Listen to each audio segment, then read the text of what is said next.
When you're not in control, we do this with autism a lot. We see kids who they're trying to control an environment that makes no sense to them. They're trying to make sense of an environment that it isn't right, it's broken, right? We're trying to teach them how to be successful in our environment, but in their world, our environment is wrong. Like the way we do things is wrong. We're trying to fix them, if you will, when they don't see anything wrong. And so when they get overstimulated, we see them hurt themselves or run out of the room or bite themselves or something like that, because that's the only thing they know on how to pull it back into control. They're desperately trying to seek control. So people say to me, well, we got to get him to stop biting and stop hitting. I said, well, yes, absolutely. But you're going to have to give them some other skills to get their control back.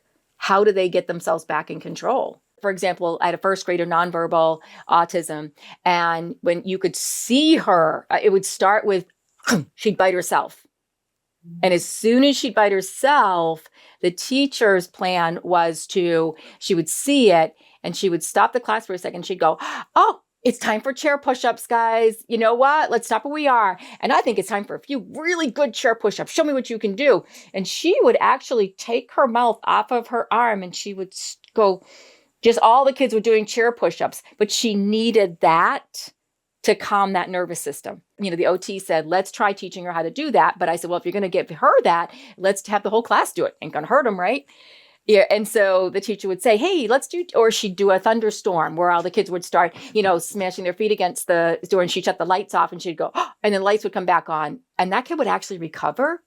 So we were trying to figure out ways to pull that child back in control when their central nervous system went haywire.